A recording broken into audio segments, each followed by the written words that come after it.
It's really easy, easy peasy. You can't do it anywhere. Jump around like you don't care. Say, turn around and let me see you. Turn around and let me see you. That's it. Turn around and let me see you. Turn around and let me see you.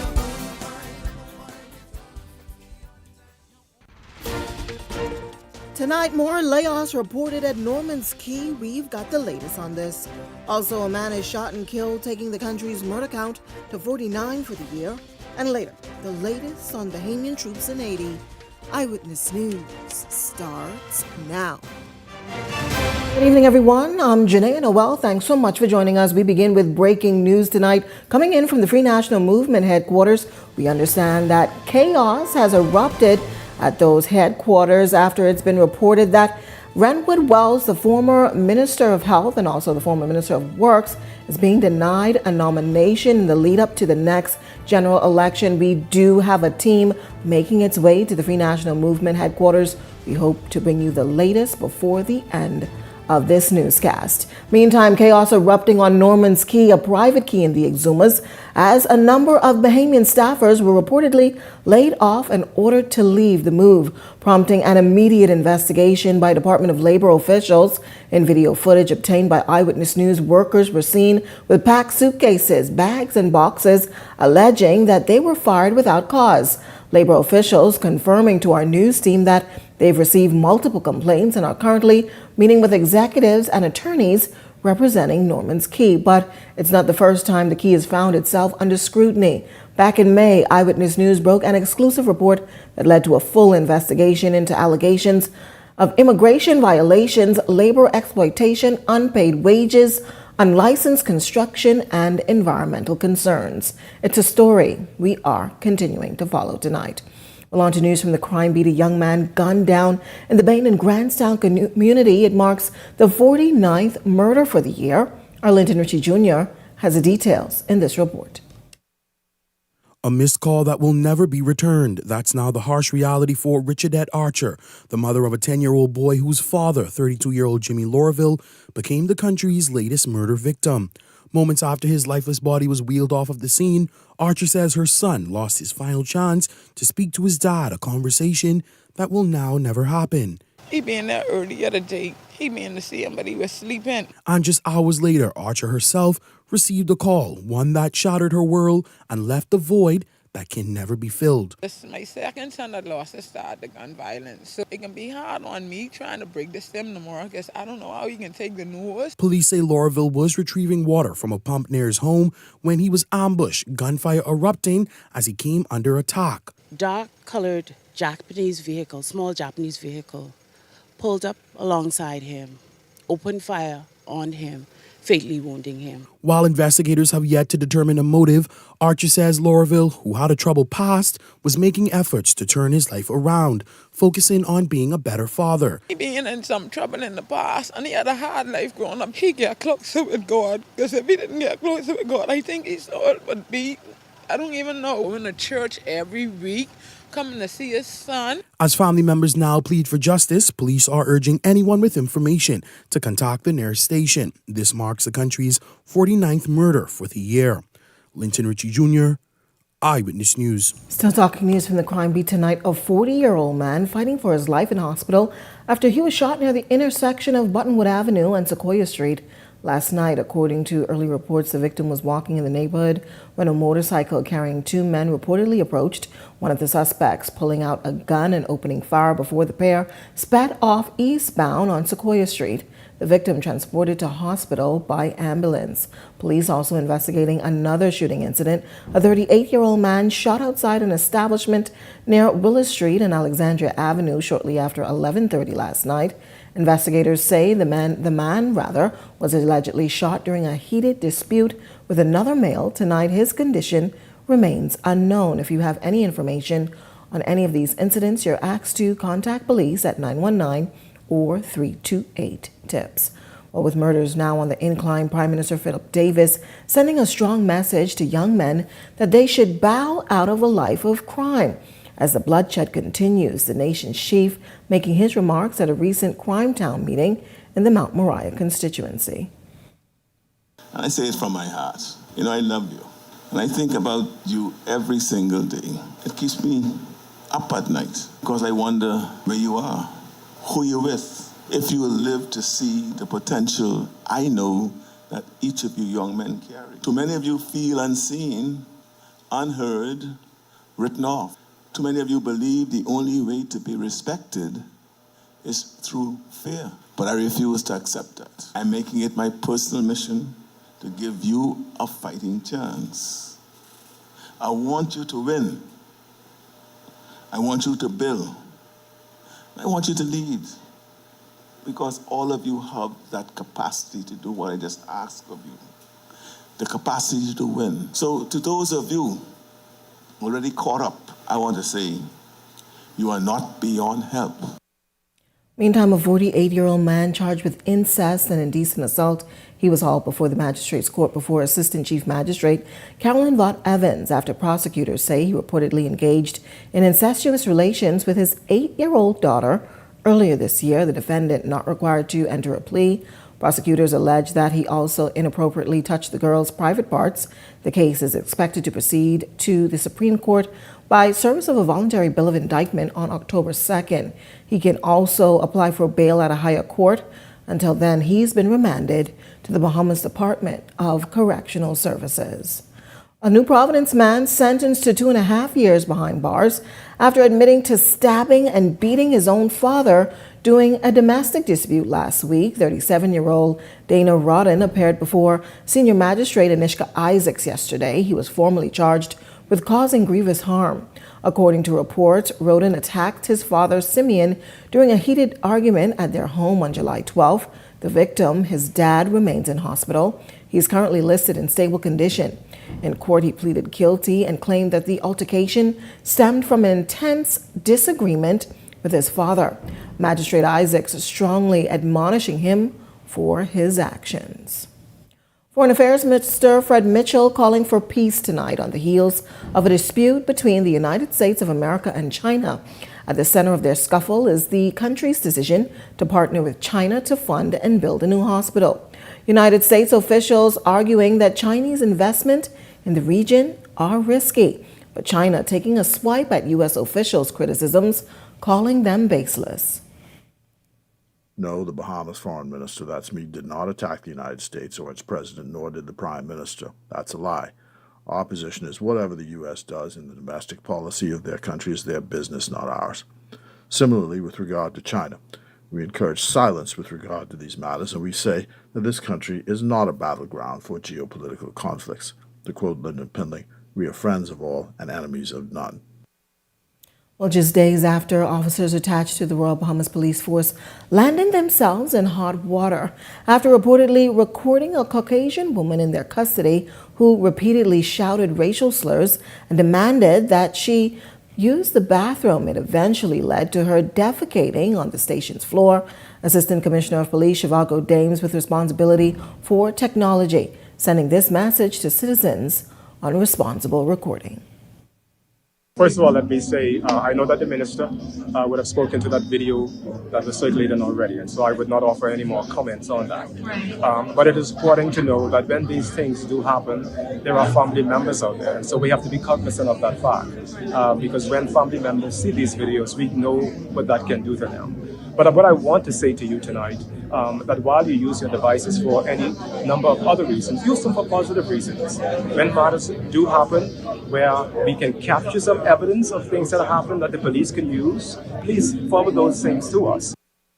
Well, on the heels of an advisory issued by the Ministry of Foreign Affairs warning Bahamians not to travel to Haiti amid an alarming surge in violence, Bahamian troops are expected to carry out their 6-month assignment in the Caribbean nation. That's according to the National Security Minister, Wayne Monroe, who says authorities will continue providing critical support to officers in the country that remains under siege. This as Haiti continues to face a deepening crisis marked by extreme gang violence, widespread kidnappings, and severe shortages of essential goods. The impression I got is like the travel advice when you tell people do not travel, that's like for touristic travel. Our soldiers are there with assault rifles, hundreds of rounds, pistols, hundreds of rounds. They're not there as tourists. Well, 8 foreign nationals have been convicted in the magistrate's court on immigration charges. 7 Haitian nationals, 5 men and 2 women, along with 1 Dominican man appearing before Senior Magistrate Algernon Allen in Court Number 1. The group facing charges of overstaying and illegal landing all pleaded guilty and were convicted, some ordered to pay up to $1,000 in fines or spend 8 months in prison. The court ordered that all individuals be handed over to the Department of Immigration for deportation, either after paying their fines or serving their sentences. For a full read upon this, log on to our website, ewnews.com. The Free National Movement says it will support the passing down of citizenship to a child from either parent. Party leader Michael Pintard revealing this much at the Free National Movement's press conference earlier this week. The revelation came as Senator Darren Henfield rebuked the Davis administration for failing to act on legislation passed down from the Privy Council, or ruling rather. But the Free National Movement fundamentally believes that Bahamian women and men should both be able to pass on citizenship to their children, single or married. The law, as it refers to a man and a woman when it comes to childhood and childbearing, is the same. That ruling was upheld by the Privy Council in a recent decision issued by Justice Winder. By now, this government should be approving citizenship for those who request on the basis that their mother may have been a foreigner or unmarried, a Bahamian unmarried, but had a child who is entitled to Bahamian citizenship. That is the law, upheld by a recent ruling sent to the Privy Council by Justice Winder, which we believe is good law. Senator Michael L. Barnett Ellis also chiming in on the criticism of government, claiming that they have failed to move forward with a ruling that came down from the country's highest court, despite committing to do so. The thing that we're waiting to see and that the government has promised to deliver is the test and the policy for those persons born to Bahamian fathers who weren't married to their mothers so that they can apply for citizenship, because the issue is how do you prove paternity? And there's no provision in the law for that right now. And if you look at the statements made by the Minister for Immigration, those are the kinks that they say that they're still trying to work out. But it's been years and this is not a novel issue. Meantime, opposition leader Michael Pintard tonight sending a stern warning to Bahamians he claims are involved in human smuggling, and pledges that if elected, a new Free National Movement administration will make them feel the brunt of the law. He's also accusing the Davis administration of dragging their feet on addressing the issue, claiming the government knowingly has people involved in human trafficking currently employed. We should, however, be very careful to send a message to those Bahamians who have long been engaged in human trafficking, that we will address them and the problems that they have created when we come to government by holding them accountable and making sure they feel the full weight of our laws. Well, in response, the National Security Minister Wayne Monroe was calling out the opposition for baseless accusations, he says, and is demanding he provides the evidence to back up his claims. If you have knowledge of individuals employed by this government who are engaged in human trafficking, name them.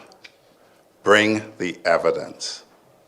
Don't insult the intelligence of the Bahamian people by hiding behind vague accusations. Law enforcement does not deal in innuendo. They require a complaint. Well, days after Prime Minister Philip Davis revealed that plans for campaign finance reform have been shelved, former Prime Minister Dr. Hubert Minnis is stirring the conversation, saying the public purse should help to fund political parties as a part of campaign finance reform. According to Minnis, such a move would benefit parties that meet certain thresholds, like winning a percentage of a vote or securing seats in Parliament. Minnis making those suggestions as public sides for political parties are common in a handful of other countries, subsidies rather, and it is believed that this kind of campaign finance helps to significantly reduce wealthy donors' influence on political decisions. This amid concerns that their donations make up the bulk of the party's funding. Let's look at the reality. There are political parties out there. They have challenges, etc. Don't you think the law needs to be changed where political parties receive some degree of subsidy from government. Don't you think we should reach a point where we define what is a political organization? What percentage of votes they must obtain? How many seats they must have in parliament? Once they meet these requirements, then they are viable. And therefore they are entitled, and I'm just picking a figure, they are entitled to, let's say, $250,000 subsidy per year. That subsidy is utilized to pay the staff, etc., and for them to establish an in-house library museum with the history of their political organization, so that our students can have access to this information because they're paying for it. They can have access to this information, which is history. Well, as calls for campaign financial reform are once again stirring debate, Eyewitness News turning to social media, posing the question, do you believe Bahamians should be responsible for funding political parties? 4% of participants voting yes, 95% voting no, 1% voting not sure. Be sure to participate in our daily digital polls, EWNews.com, and all of our social media platforms. While Progressive Liberal Party backbencher and permanent secretary within the Ministry of Foreign Affairs, Jamal Strawn, revealing to reporters that he's not only hoping to receive a nomination by the PLP ahead of the upcoming general election, but he says he's seeking to elevate his ranking within the political arena. His comments come as a number of sitting parliamentarians have recently declared if they intend on seeking renomination as political season gets underway. My aspirations are at, I would say, the pinnacle of it all. I look to see myself in cabinet. I think everybody knows that. I think that constituents deserve a cabinet minister after being without one for the last 20 years or so. So we're going to continue to push. We're going to continue to ensure that we're in the winning column, and we're going to continue to show you how development and young leadership does it. Well, I'm versatile. I'm fluent. I can be molded. Wherever the Prime Minister decides to put me in his cabinet, once I'm there, we're going. Just motion, just results, no days off. Strawn telling reporters that from his view, he's broken the ceiling, being a first-timer to frontline politics, and he says he's hoping the electorate will allow him to resume and allow his resume, to speak for itself. I've set the bar pretty high for young first-time members of parliament. I've proved that not having a portfolio doesn't mean that you can't get it done. And that's the motion that I was talking about. Innovation is essential to personal development, but also nation building. So as I venture into 2026 election, I believe that I will be successful. I believe that the constituency has a representative that they themselves can grow with. Well, the Bahamas AIDS Foundation says more education is urgently needed, especially among young people when it comes to HIV and AIDS. This comes as health officials report a number of new HIV cases. Our Laurencia Smith has the details tonight. President of the Bahamas AIDS Foundation, Aramay Ford, is calling for a more robust education campaigns, especially when it comes to HIV and AIDS, stressing that ignorance is no longer an option when it comes to protecting young people here in the country. Clinical, medical sense, but we need to pull back the curtains and get raw with young people in the platforms where they reside so they can understand the risk and how they can prevent contracting disease. Her call comes as health officials reveal there were 156 newly reported cases of HIV in 2024, marking a significant decline compared to the past decade. But Ford says that number is still far too high and insisting that proper education is critical to drive those figures even lower. Dr. Forbes spoke about PrEP and PEP. I think a lot of people in the country don't understand what PrEP is and that they can avoid contracting HIV. I also noticed that there was a rise in other sexually transmitted diseases. So if people can catch gonorrhea, syphilis.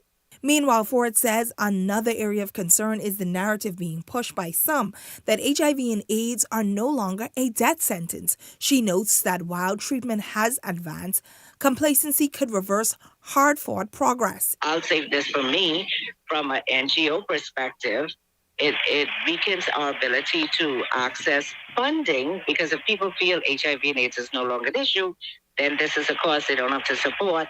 But there are people in the country still living with HIV and AIDS that we have to support that needs care. The foundation president says that they will continue to push for policy change and public education, maintaining that the fight against HIV and AIDS is far from over, and knowledge remains the most powerful tool in protecting future generations. Laurencia Smith, Eyewitness News.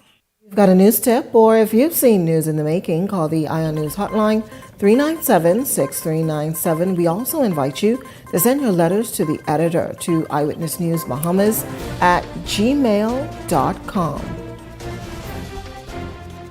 Well, we're just getting started in Eyewitness News tonight, but when we come back, a proposed bill could leave the Junkanoo community in chaos, or could it? We've got that story coming up.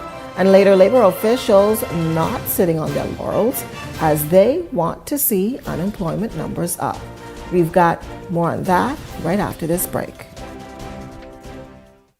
While others see customers as numbers, we see our customers as people, neighbors, friends who deserve more than one-sided connections. That's why we are redefining what real connection is, by prioritizing our customers and showing our appreciation by putting our money where your loyalty is. BTC customers, claim your $200 Bahamas Air gift card when you add postpaid mobile to your internet plan. That's loyalty that flows both ways.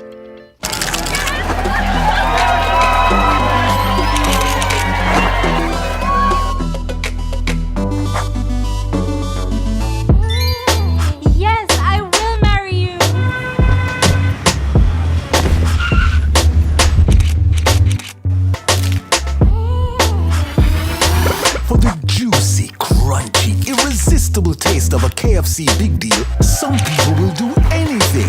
KFC, it's finger licking good. In 2010, a grant helped Bahamas striping group of companies get started. Today, that seed has grown into a national force, building roads, airports, and brighter futures. Now, we're leading the way through public-private partnerships, what we call 3Ps, where government vision meets private sector innovation. 3Ps empowers local subcontractors, giving them the chance to bid. And with every contract, we're putting money directly into communities, creating jobs, supporting families, and fueling growth. From roads in Eleuthera to community centers in the inner city, we're not just laying asphalt, we're laying foundations for financial opportunity. At Bahamas Striping Group of Companies, we believe in building more than infrastructure. We're building up Bahamians who build the Bahamas. 3Ps, public-private partnerships for people, progress, and prosperity.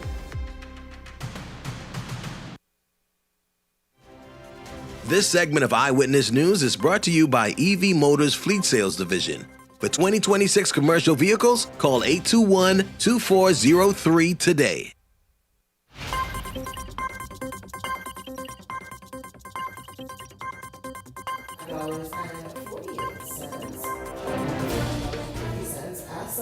$5.51. Welcome back.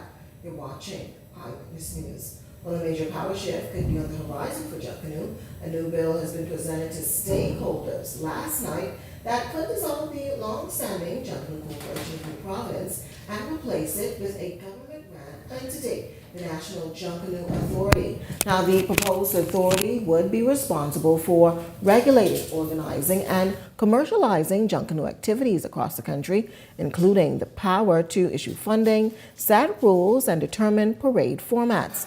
The bill also establishes a National Junkanoo Fund with the ability to borrow money, raise revenue through ticket sales, and manage a multi-million-dollar operation.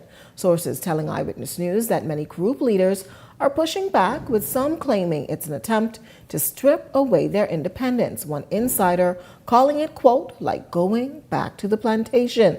But others argue tonight that the authority could bring structure, funding, and global visibility to the country's premier cultural event.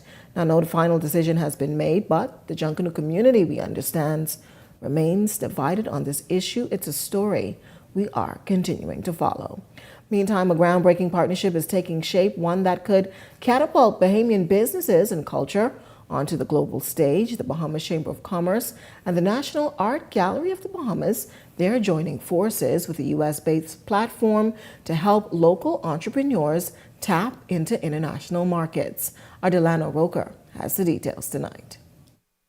From the straw markets of Nassau to digital storefronts worldwide, Bahamian businesses are going global. The Bahamas Chamber of Commerce and Employers Confederation is leading the charge, announcing a new collaboration with the United States-based online platform, Voyage. And why this is such a great opportunity is because, one, we note that one of the cries, especially from vendors and persons that frequent or that have an establishment in the downtown area near the cruise port, is that not enough persons come off the cruise ship.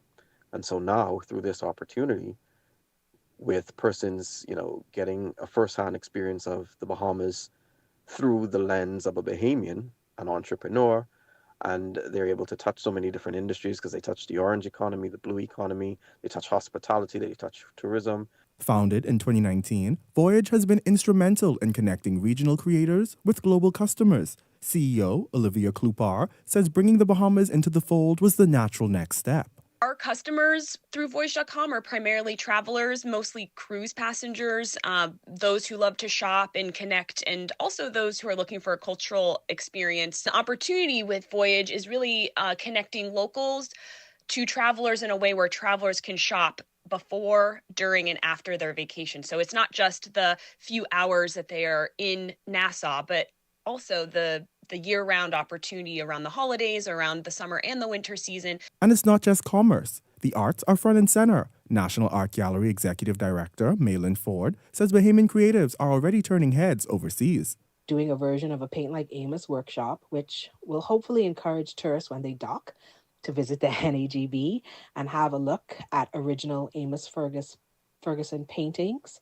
And further to that, they'll have a pretty decent introductory education to Amos Ferguson, which will hopefully inspire an interest in more Bahamian art and lead to visiting other Bahamian galleries. The initiative also has a strong tourism angle. Voyage's local partnerships manager, Rachel Hale, says cultural commerce can drive visitor interest and spending. Through the Locals on Board program, Voyage is able to positively impact tourism so that people, when visiting the Bahamas, especially by cruise ship, come with a deeper appreciation for the culture, the history, the heritage, and the deep roots that make our nation so unique. From cottage industries to international storefronts, this collaboration signals a new chapter for Bahamian businesses, one where local talent, tradition, and innovation reach a global audience.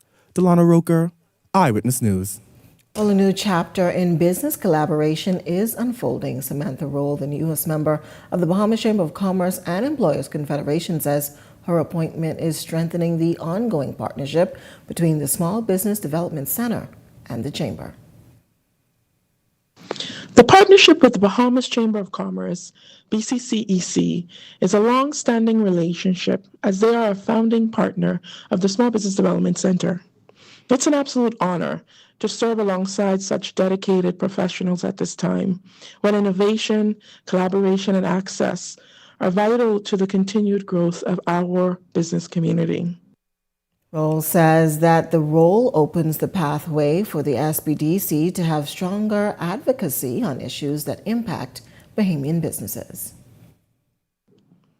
The evolution of this partnership gives greater access and allow dual exchange of input on how we enhance and address challenges within the business community. We are excited and look forward to further advancing micro, small, and medium-sized businesses across the Bahamas. The Ministry of Labor is pressing ahead with its mission to reduce unemployment across the country, as unemployment remains an ongoing concern for many. Delano Roker has the details tonight. The opening of Celebration Key on Grand Bahama is being hailed as a game changer, with hundreds of jobs created and more opportunities on the way. Over the weekend, Minister of Labor Pia Glover Roll toured the site, calling it a major step toward shrinking the country's unemployment rate. Celebration Key's opening is one that we are very proud of. especially from the Department of Labor standpoint, because we did have a stake in ensuring that there were jobs. We had job fairs that we hosted in partnership with Celebration Key and their partners, and I am proud to say that as a direct result of Department of Labor's efforts, there were 1,100 jobs that were attained through our job fairs. It is a magnificent property. We look forward to all the great things that Celebration Key will provide to the island of Grand Bahama and a boost to the economy of Grand Bahama. Glover Roll says these early hirings are just the beginning, promising even more employment initiatives in the pipeline. The Department of Labor is always hosting job fairs. In fact, if you are an organization that would like to partner with the Department of Labor to host a job fair, please give us a call. We're hosting job fairs not only in New Providence, but throughout our family islands. We have hosted a job fair recently in the Northern Bahamas, which was hosted in Grand Bahama. That also went exceptionally well. And we consistently provide job fairs, whether on a small, exclusive scale or on a large scale for the community. We also host our Labor on the Campus and our Labor on the Blocks initiative, which is about attracting students to career paths that are available and getting them prepared and getting their minds focused on a career before they even matriculate out of school. The ministry is also celebrating a recent collaboration with the Ministry of Education, a national teachers' job fair that brought in a wave of new applicants. So last week we had the first job fair that was specifically designed for teachers. We have, as we know, an issue in terms of attracting enough teachers to the profession, and we wanted to create an atmosphere where they're able to come and be specific focus on the hiring of teachers. So the Department of Labor, along with the Ministry of Education, partnered to ensure that we had a job fair. The Minister of Education advised that it was highly successful. We look forward to expanding it in the years to come. We look forward to using it as a tool to continue to attract teachers to the profession. And I am grateful for the opportunity that the Ministry of Education provided for the Department of Labor to expand our database in attracting teachers to the craft. With Celebration Key now open and hiring underway, officials say it's not just a win for Grand Bahama, but a promising sign that economic momentum is building across the country. Delano Roker, Eyewitness News. Well, the Nassau Village Member of Parliament, Jamal Strawn, hosting a summer camp at the newly built community center. Hundreds of children within the constituency have gathered to learn a number of skills from arts and crafts to Junkanoo pasting. Strawn emphasizing to reporters the importance of community building and ensuring that all children have a safe space to not only play, but learn some lifelong skills. It'll have major impacts. The reality is that most of the time, over the hill or urban constituency youth have to jump on buses and be shuttled wherever they go. Now, what that does is that takes them out of their environment. It gives them a feeling of, tenseness because they're not there. Now, for the first time, they're able to stay in their community. They're able to receive the government's resources. They're able to be nurtured in their area. So I believe it's going to instill a sense of pride to them and a sense of patriotism. With young boys throughout the country specifically being roped into a life of crime, Strawn making it clear it's his mission to ensure young Nassau Village boys were well represented. The reality is that if we don't recruit them for positivity, the vices will recruit them for negativity. So I would prefer for them to join my positive gang, to engage in learning about their country, to engage in learning about climate change, to engage in learning about conflict resolution peacefully, opposed to whatever negative gang recruitment may have. So this is essential for young males. Too long, young males have been, I would say, put a second place. But as their member of parliament and as a young male representative, I ensure and will ensure that they're put to the forefront and given the priority that they rightfully need. So to come in Eyewitness News, an author pens a new book, and it's about a Bahamian childhood. We've got the details, but first, here's a check on tonight's weather forecast.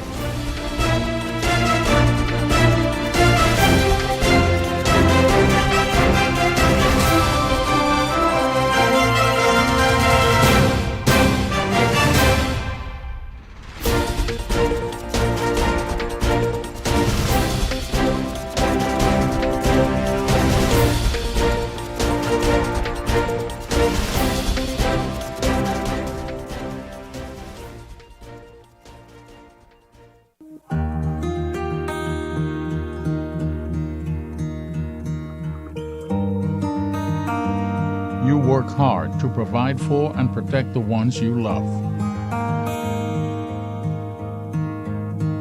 However, life can present unexpected challenges.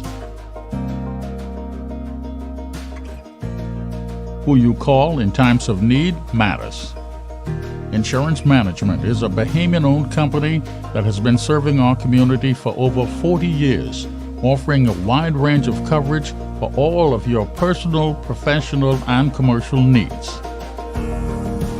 When life happens, rest easy knowing that our skilled and experienced agents are there for you in your time of need, so that you can get back to what matters most.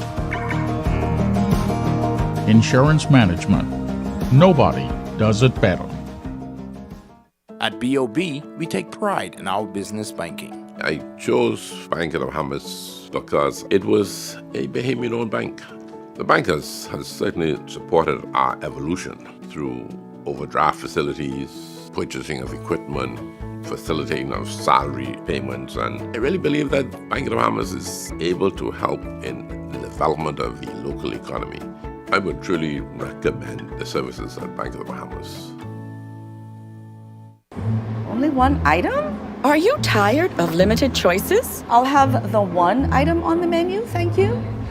Wow! So many choices. Why settle for less when you deserve more? When it comes to the ways you pay, the more, the better. With a variety of payment options available, you can enjoy the freedom to choose what works best for you. Choose freedom. Choose flexibility. Choose from the full menu of payment options. The future of pay is digital. You're watching Eyewitness News.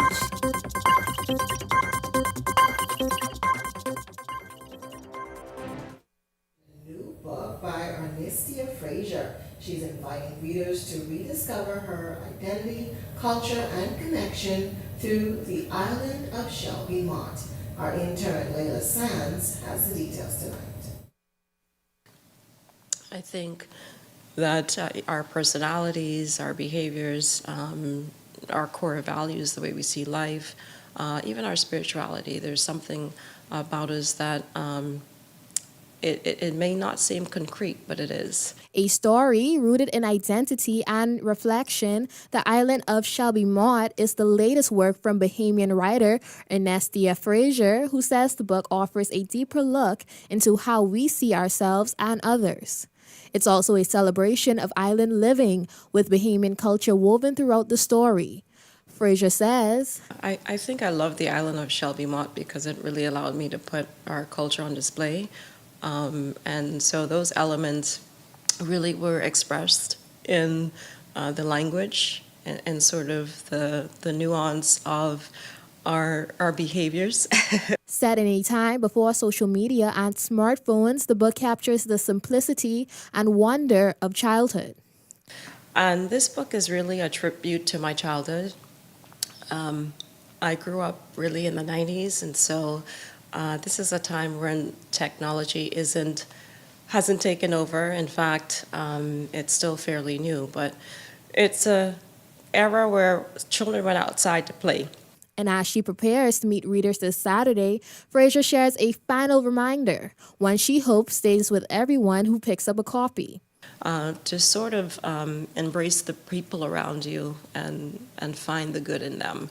And in part, in finding the good in them, you would need to identify the good in yourself and promote that. The book signing takes place Saturday, July 19th from 11 a.m. to 2 p.m. at Logos Bookstore, Harbor Bay.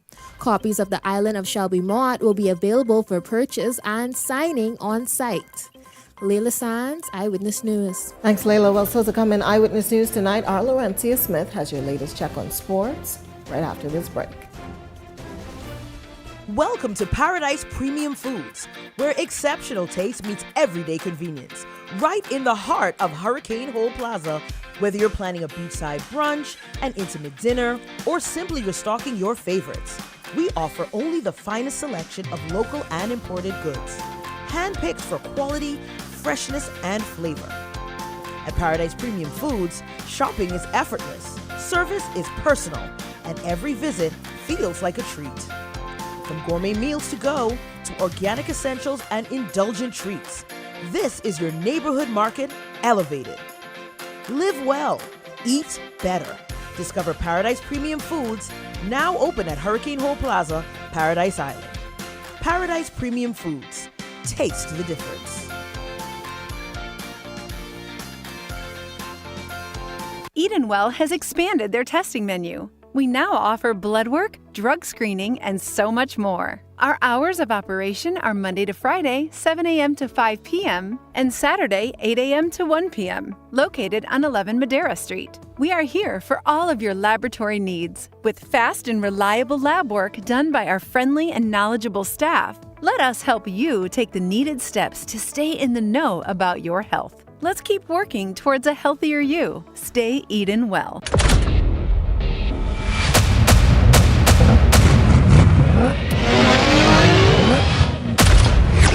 Win a brand new 2026 GAC MPOW every week for 5 weeks. Every 10 reward points earns you 1 digital entry. The more entries you gain, the better your chances to win. 5 weeks, 5 cars. Will you be one of our lucky winners? Catch the keys today, only at Island Luck. Island Luck reminds you that it's only a game, so game responsibly.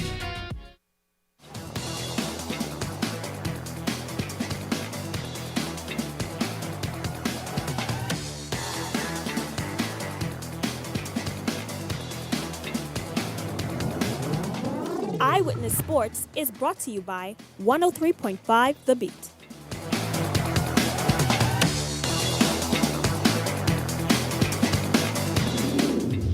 Good evening and welcome to another edition of Eyewitness Sports. I'm Laurencia Smith. Thanks for joining us.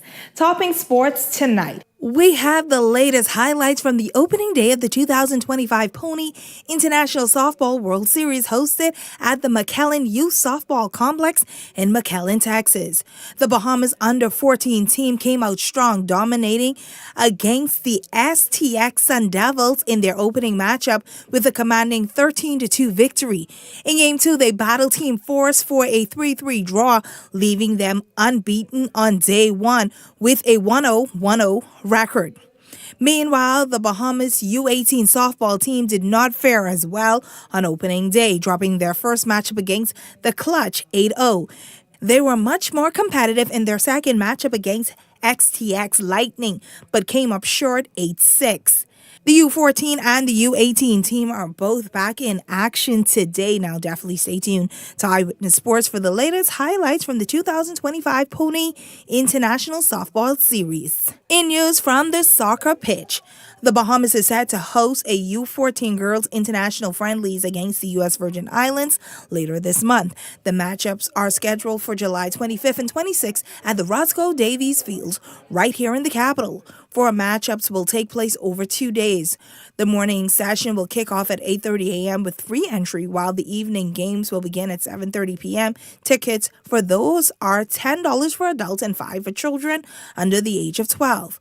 The Bahamian squad is led by head coach Bain and assistant coach Brown Colebrook, who have been working closely with the team in the lead up to the matchups. Coach Bain says that the friendlies offers a critical opportunity for young athletes to gain international experience here on home soil. The BAF continues to prioritize youth development as it builds towards a stronger foundation for women's soccer here in the country.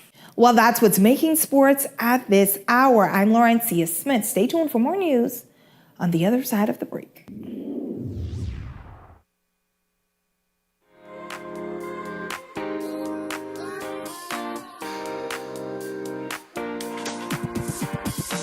Join us on Social Mania, a new and dynamic game show based on the Ministry of Education's primary and junior high schools social studies curriculum.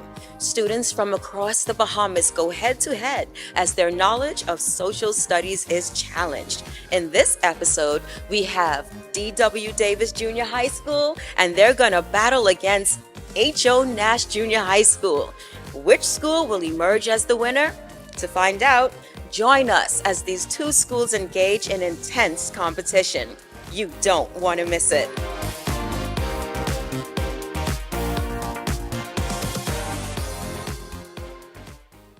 Measles is on the rise around the world and the Bahamas is at risk, which makes us very vulnerable as a nation for the possible outbreak of measles cases. Every Saturday in May from 10 a.m. to 1 p.m., the Ministry of Health and Wellness will host MMR immunization visits in South Beach, Coconut Grove, Fox Hill, and Elizabeth Estates. Clinics in these areas will remain open until 8 p.m. twice per week. Get your child immunized now. Tired of driving around from place to place just to get your car insured and licensed? Frustrated with the process of being back and forth from your insurance company to road traffic? Well, BMG Insurance Agents and Brokers just made insuring and licensing your motor vehicle as easy as 1, 2, 3. Step 1. Visit us at the Road Traffic Department, Section 1, Thomas A. Robinson Sports Stadium. At our office, you can purchase or renew your insurance or get your vehicle inspected. We at BMG Insurance Agents and Brokers represent major carriers. Step 2. See the professionals at Road Traffic to get your vehicle licensed. Step 3. Enjoy your day. Insure with BMG Insurance Agents and Brokers today, saving you time and money. Your one-stop shop for all of your insurance needs. Great rates, convenient, excellent service. For more information, call us at 322-2221.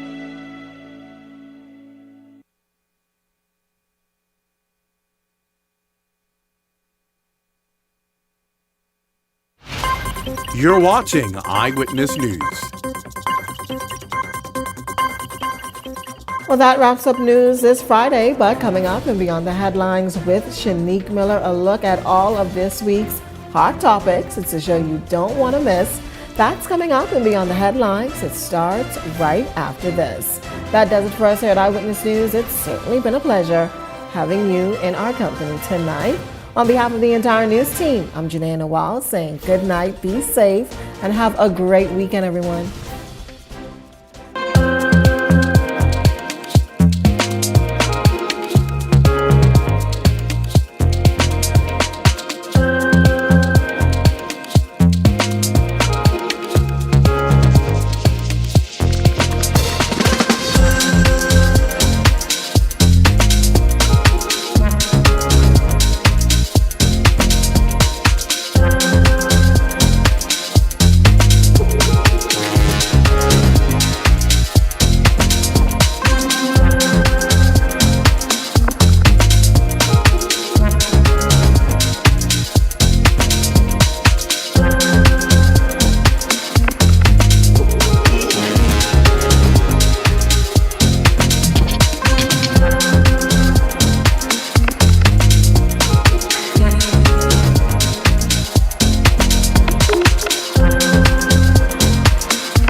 We all know there are ways we can help.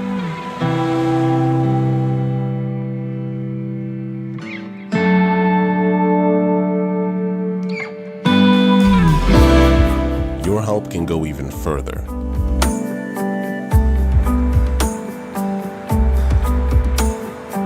Be an everyday superhero.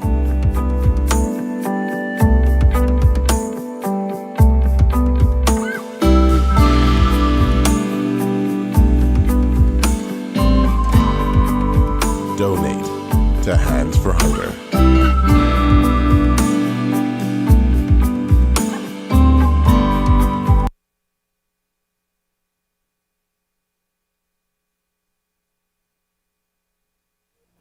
The thoughts, views, and comments expressed by the hosts, guests, and callers on Beyond the Headlines are not necessarily those of management, ownership, or production unit of the Verizon Media Group.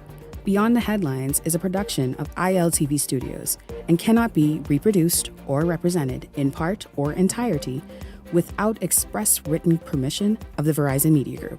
Beyond the Headlines is the intellectual property of the Verizon Media Group. Copyright 2021.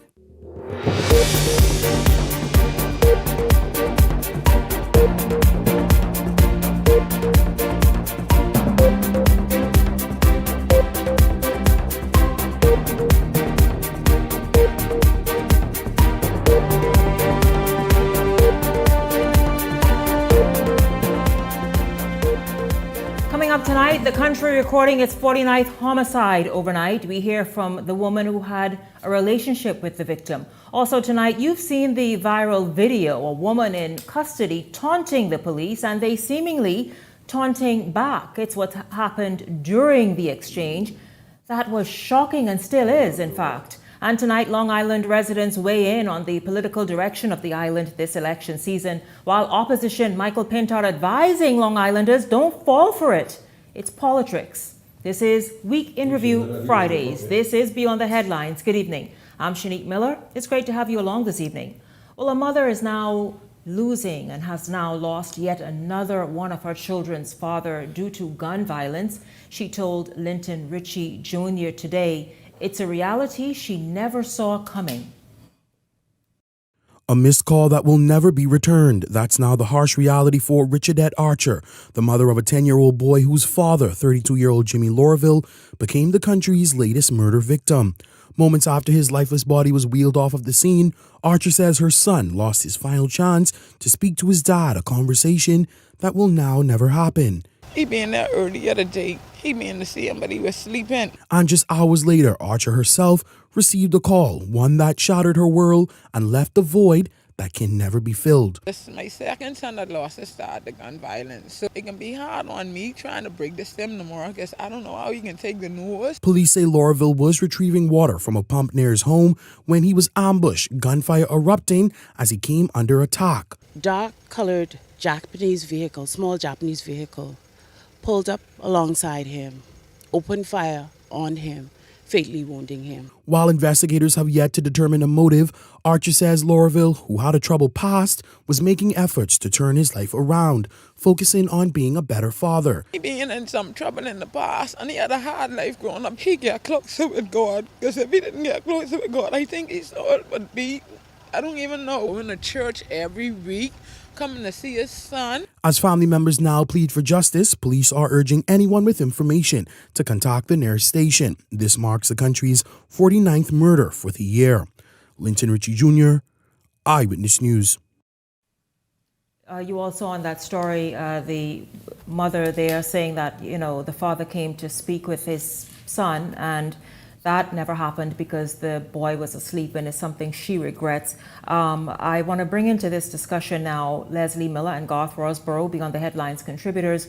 Good evening to both of you. Really just, again, homicide, crime, an issue that really, how do we get a handle on it?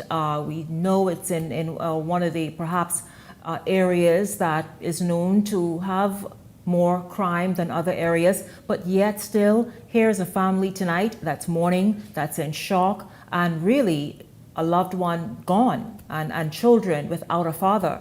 Your thoughts on just how this all played out? I was actually lying in bed when I got the notice of this particular situation, and I was just exhausted just seeing it. I mean, like, how often do we have to go through this? 1 a.m. in the morning.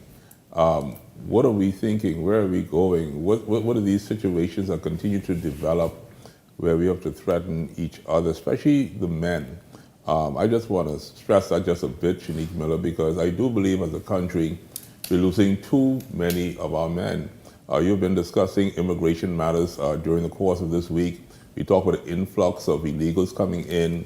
But these are men that are producing children while we're losing our men and losing our ability to continue on the birth of a new generation of Bahamian people. And so that is frightening to me.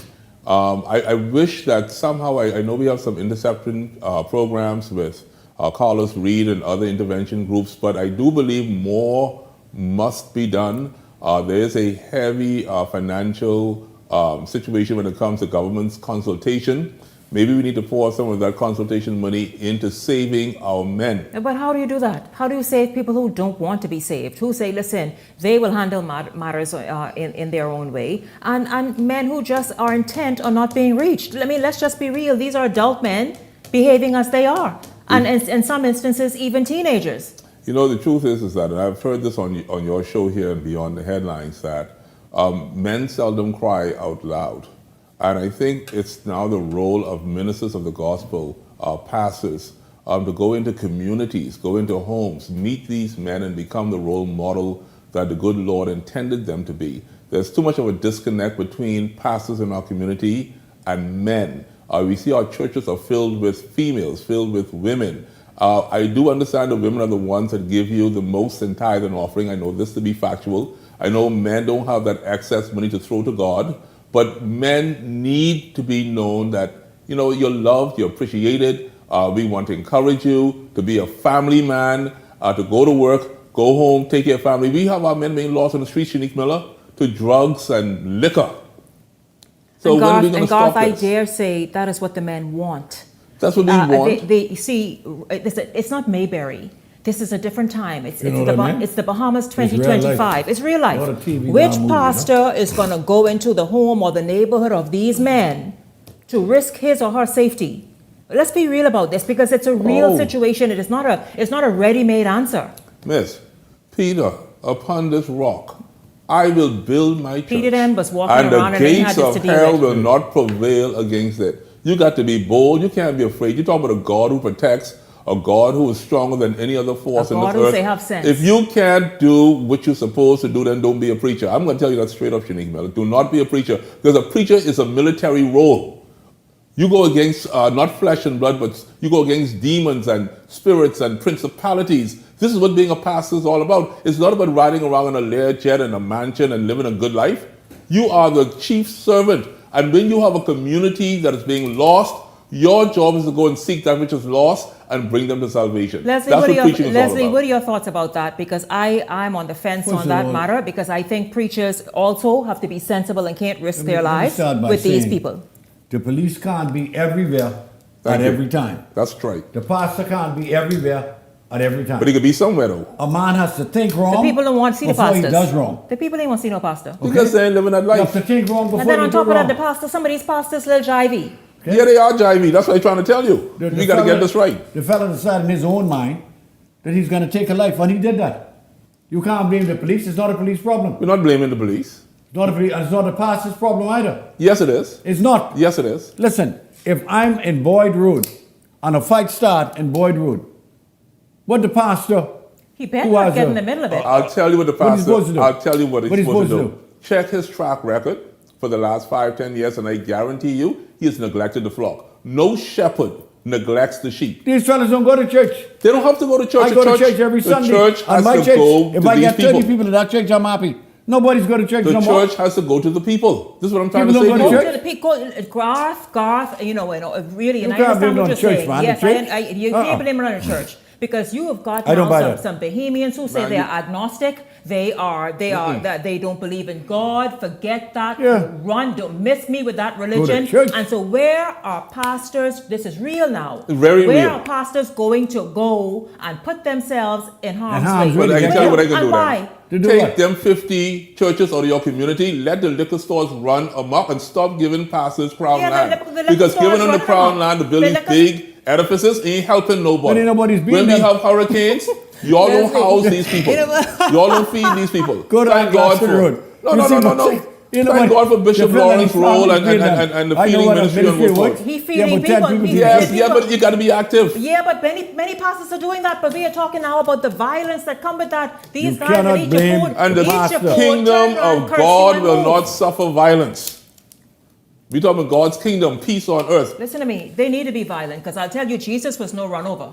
How about that? But the point that's is, why they the point is, crucified though, him. in 2025, He called it the way it in is. 2025, It was. wisdom must kick in that you see pastors even having street meeting and stuff. And it's wisdom not to do it. I'm not saying it shouldn't be also- done, but it has to be a different way. But I'll tell you, these men ain't into it. If you're Because not, they if I'm know not interested that in when you, they why take are a you life, coming? their life is not going to be taken. Okay, guess what? There's Guess no what? hanging. Shanique, I know you got to So move they on. don't mind. But let me say this to you all then. Since the pastor can't go to these young men, guess who goes to the young men? Who? The gang friggin' dealers. I mean, the gang leaders Why and are the you drug blaming the dealers. church? And they recruit them. What So the you church got to do telling with me, that? you telling me that the God you serve, that a gang leader and a drug dealer can get to your son before God can? You got to have some kind of faith, or otherwise shut down this church, because this church ain't nothing but a den of thieves. I tell you that. No. I tell you that. No, God. I stay strong on that. I tell you, there are people on. That he should know you was a pastor. That's what I'm trying to tell you, and I know them crooks inside the church. You can't tell me no different. Jesus said, "Make my father's house into a den of thieves." That's what these pastors doing. You need to start shut down the church. I could preach again, but I don't like crooked people. So you're trying to say crooks in the church? Oh, plenty. A whole heap. In the pulpit? Oh yeah. Try to get $20 from them, but in the name of Jesus. You ain't gonna happen. Okay, thank you very much. Listen, gentlemen. I know these things. I won't have a whole discussion on the That's church. another life lost.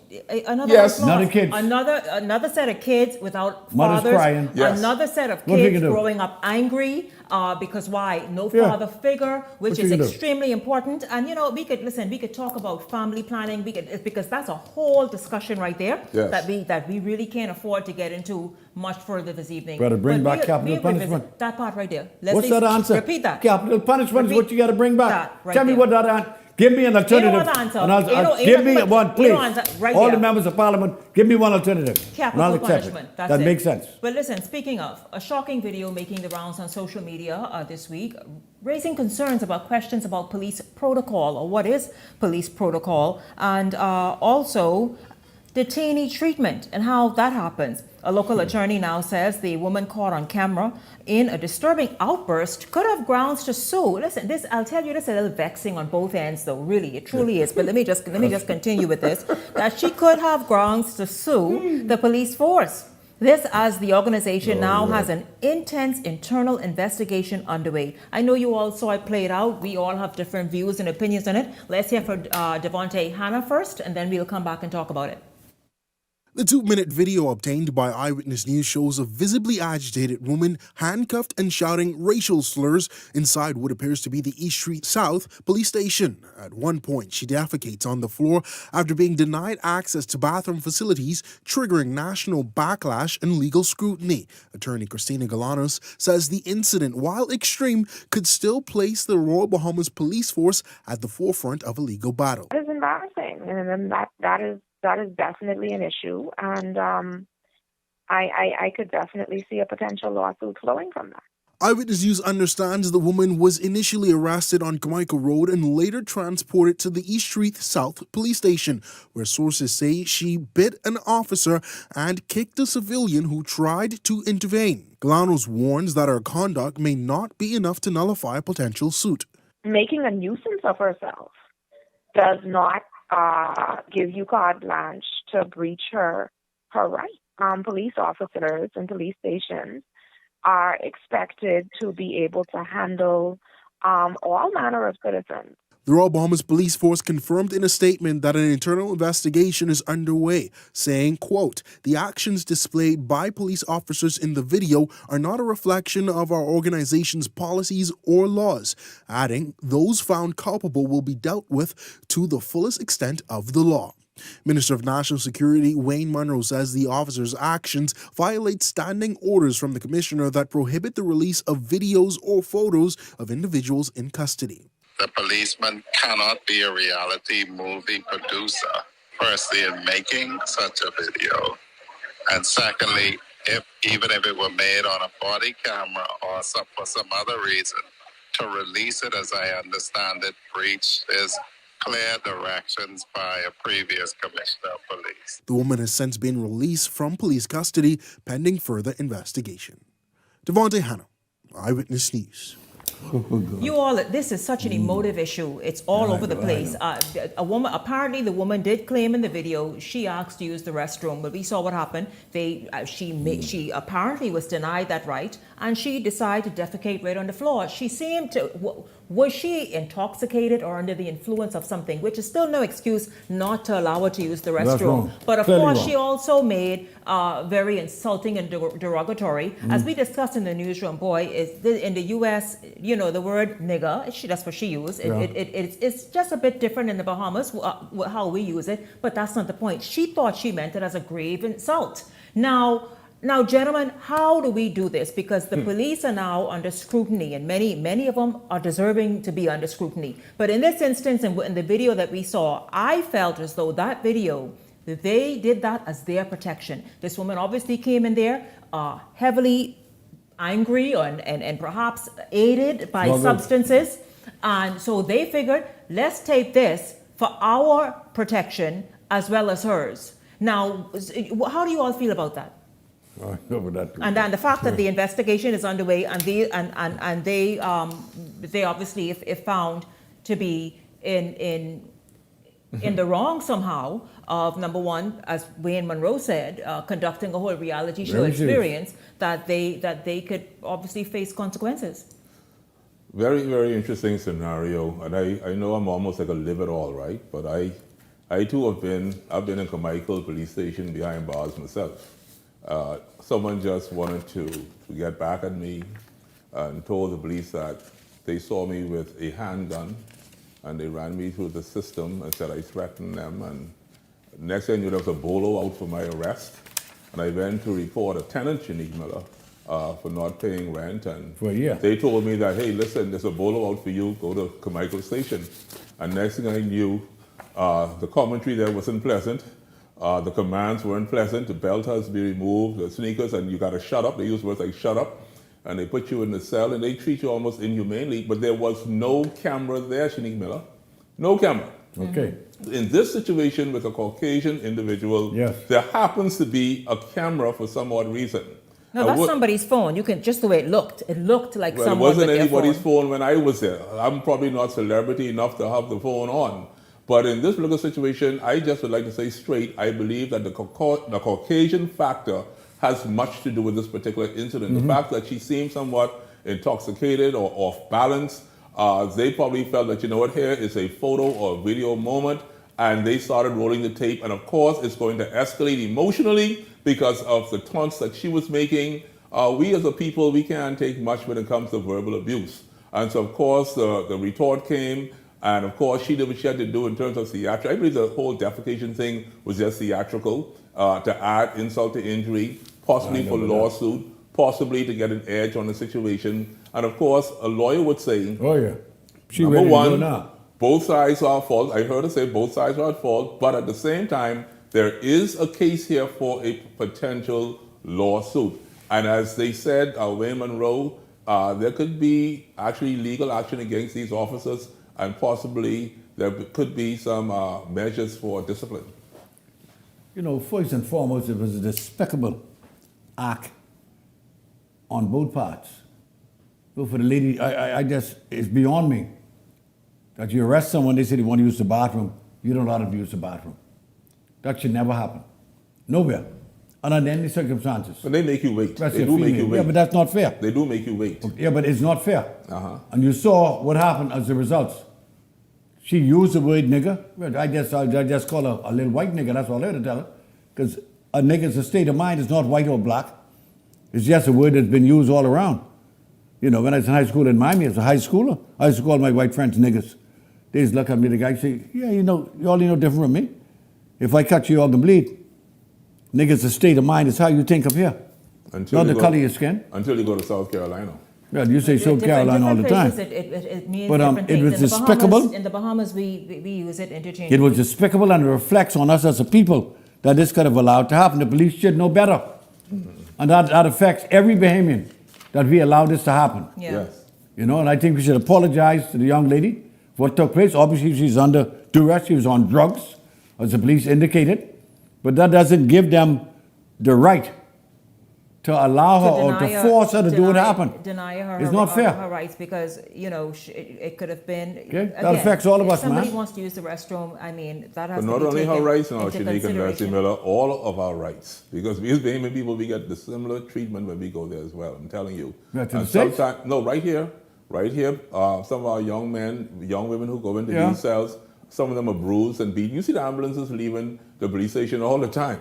Yeah, but it's you not know, a the fellas who done situation, killed so- somebody, well, the police beat them, eh? I got But no, I I just got say- no I regard just for saying that. you just Let's respect. move on. Let's move on. I have a lot None, to get yeah, to. I have none. a Just lot. I have a respect. ton. Just respect. I talk about a ton to get to. A ton. We will watch that. Certainly don't want to make too many comments on it because it's an investigation It's a that's legal underway. situation, We yeah. only saw a bit of a longer thing that happened. What we saw is what we are commenting on, and so we leave it right there. When we come back after this break, listen, celebration happening on Celebration Key. Apparently, things are going on in Grand Bahama that many Grand Bahamians are happy about. Also, Long Islanders voicing off again on politics. Surprise, Get a new road surprise. now, eh? Yeah, that's right. And We are airport. back. Beyond the Headlines is back after this.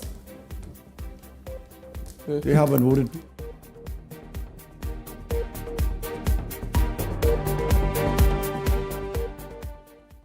Welcome to Blissful Escapes, where luxury meets affordability. Whether you're seeking relief from aches and pains or simply looking to indulge in some well-deserved pampering, relax and detox in our infrared sauna. Enjoy a soothing Swedish massage or an invigorating exfoliating body scrub. We also provide advanced facial treatments using cutting-edge technology, including hydrofacial, microneedling, and microcurrent therapies, located at the shops of Cable Beach Plaza. What if I told you Wendy's has a new burger? With a flavor so secret, it's almost too delicious to handle. Well, now it's time to unlock that flavor. Try the new Sweet and Smoky Barbecue Cheeseburger. We can't tell you everything, but we can tell you that it's packed with flavor, including our secret barbecue sauce. Try the new Sweet and Smoky Barbecue Cheeseburger today. Available for a limited time.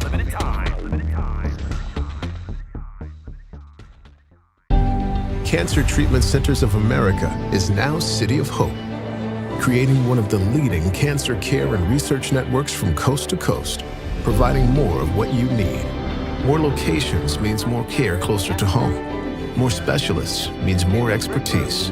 More research means more breakthroughs. More advancements means more treatment options. And more options means more hope. Call now to get more of the care you need.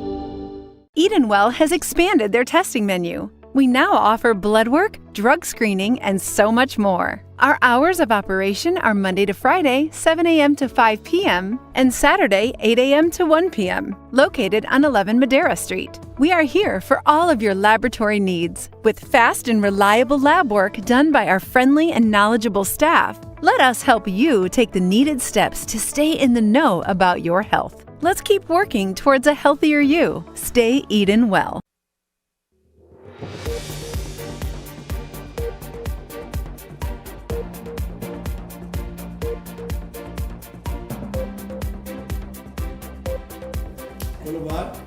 Welcome back to Beyond the Headlines. Of course, this is Week in Review Fridays, and we're going to get into some of the highlight stories of the week. But first, let's talk about this. I have been hearing since the weekend passed from residents in Grand Bahama about how excited, up to last night, about the excitement that's happening on the island. Celebration Key is up and running, you all. I think it's this weekend that the first cruise ship is now actually going to be coming in. The first Carnival cruise ship is actually going to be coming into the Carnival new celebration experience. Gentlemen, very quickly, your thoughts about this and what this means. I mean, I've spoken with people who have returned to Grand Bahama for work, who have left jobs where they've worked for years and years and years to now be employed at Celebration Key. Business owners who now have new businesses at Celebration Key. Grand Bahamians are really, really embracing this. You said it all, Shanique. You can imagine the joy of people who just formally call Grand Bahama home, and they want to get back to Grand Bahama to be with loved ones and family, friends, church groups, etc. And just to know that an opportunity now exists with promises that have been stated and waiting for those other promises to be fulfilled, like the hotel. This is good news. This is some reassurance being given, and I can only imagine that now the flights from New Providence back to Grand Bahama, we're going to see a whole lot of action there. We just want to say kudos to the people of Grand Bahama. We're excited for you, happy for you, and we're grateful for the progress that is now being made at this particular time. You know, I believe Bahamians everywhere, including those on Grand Bahama, are so happy what is taking place now. I met a lady in the bank today, in Scotiabank, about an hour ago, and she was all excited because she worked for the other cruise line on one of the other keys, and she just got the job And her first day is next week. She's very excited. I think the people of Grand Bahama deserve what they're getting now, and I understand that pretty soon another major announcement is on the way for Grand Bahama. So Grand Bahama is on the move, and Bahamas are excited to go back, and God knows they suffered a lot over the last 20 years. Yes. No, the Grand Bahama has been stagnant for the last few decades. They need a break. And yes, absolutely. Need a And break. again, So as it's a you welcome said, break. they are to expect other announcements very shortly. So that's so good for them. Really, really awesome. And then we And see we got to what thank the Port Carnival Authority for is doing. making that massive investment. Absolutely. You know, Absolutely. in Grand Bahama. It shows you the confidence that they have in the government and the people of Grand Bahama. Listen, I tell you, we wish all them well. I'm just really happy for Grand Bahama because for so long, even as a reporter, if you've been reporting and this is going to happen, that's going to happen, it didn't. It stalled. That's reality. And all of this stuff. And reality. It seems as though now the wheels are turning and the economy is moving in the direction that all of them desire. So that's awesome for them. Meanwhile, aviation officials and others traveled to Long Island yesterday to update residents on the ongoing works at the Long Island Airport, the road project that's also underway, and then other capital projects that are underway, as you can imagine. And we shared quite a few times on this station, in the news and on this show. Long Islanders have not minced words on how they feel about the works that are now underway and happening on the island. And not for the first time, residents are speaking out on what they are calling a growing political divide on the island. With the next general election looming, that's next year, there is some speculation that the traditionally stronghold for the Free National Movement may be thinking and having other thoughts. We hear from Linton Ritchie Jr. and then we come back and talk about it. Of Long Island remaining a hot button topic in the political arena ahead of the upcoming general election, as the recent inkings of contracts by the governing Progressive Liberal Party sparked the heated discussion as to if the Free National Movement torch could be blown out. Well, Eyewitness News hit the ground in Long Island, speaking with a number of residents from all sides of the political divide. I'm a strong FNM. This island will always be FNM. You could see it. I mean, you have people that are speaking with a different language. With this move, I think Long Island going to move. The island, considered to be a FNM stronghold, has never been represented under the PLP banner. An historic play the PLP is hoping to break, but recently opposition leader Michael Pintard says, quote, he's not worried. Samuel Knowles, a self-described staunch FNM, noting he doesn't plan on ditching the torch for the crab over promises that has not materialized. Every time election come around, everybody say they can do this, they can do that. But with Long Islanders considered to be loyal to the FNM, could some members of the electorate make a switch? Here's Bernard Adderley, who says he marked his X red in every general election, but in 2021, he changed to yellow. So what's next? Support you for 50, 60 years, and you hadn't even considered opening the door for me here to make life better for me. And if a government come along and they can do this for me, I have no other choice. And while the PLB has been tight-lipped surrounding prospective candidates for areas that is currently represented by the FNM, Party Chairman Fred Mitchell recently announced that Senator Terrell Young, PLP National Vice Chairman Renika Knowles, Peter Cartwright, and Avery Gomez are all front-runners for the Long Island seat. And with all faces being familiar to Long Island, PLP supporter Nakia Shara says from his view, one thing is clear this time around. You see, the PLB is going to actually do the work and make things different and for the better for the people. Despite the political chatter on the island heating up, no word from FNM or the PLP has been handed down yet for who will carry either party banner. But on the other hand, Shura Pratt has been lined up for the Coalition of Independents. Linton Ritchie Jr., Eyewitness News. Well, gentlemen, Free National Movement leader Michael Pintard is asserting that the opposition is confident in its ability to keep Long Island constituency under the FNM banner, even as the recent $20 million allocation for infrastructural upgrades has sparked talks about whether that could shift the island's political trajectory. Long Island has arguably been a stronghold for the FNM, and political pundits argue that the recent allocation for road and water line upgrades is a campaign pitch by the governing PLP. This, as the PLP's chairman, Fred Mitchell, also revealed, those 4 candidates that you saw in Linton's story, all said to be Long Island residents, and they are vying for the nomination. However, Pintard says he believes Long Islanders will speak loudly and clearly while asserting that the government does not deserve a tap on the shoulder for doing what it is mandated to do, even while an election is looming.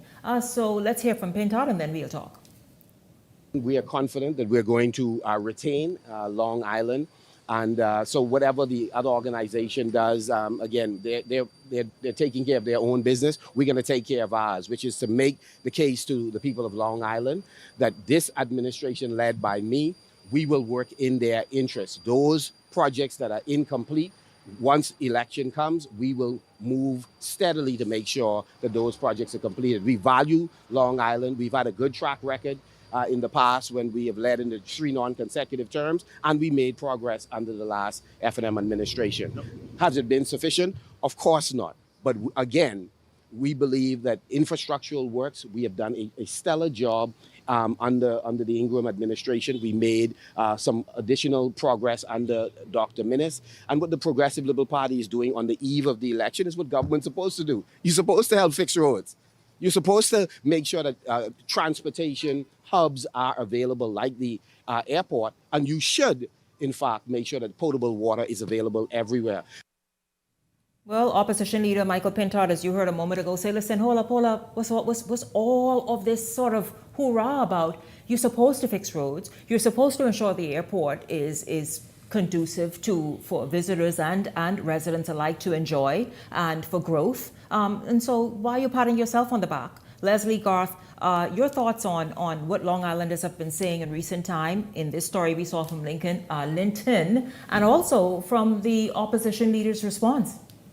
As the gentleman said, Mr. Adderley, that it's been almost 50 years. He's been a Long Islander. He's always marked a particular color, and he's not seen any change. Now, the F&M is saying unstoppable change, and they're arguing with the COI over the whole idea of change incoming, change is here.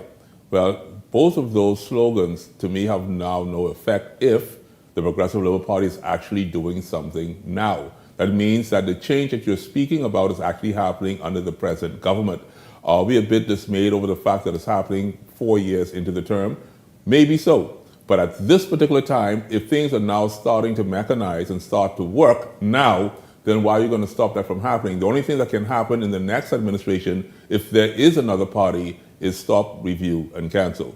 And so right now, we're here 2 weeks' time. The airport is going to be, the progress is going to be starting there. Yep. In 2 weeks' time, we're going to hear things happening in Grand Bahama. So if it is happening, then are you going to stop that from progressing and being fulfilled? You know, for the last 40 years, Long Island has been screaming for better roads, just roads really, and a nice airport. And water.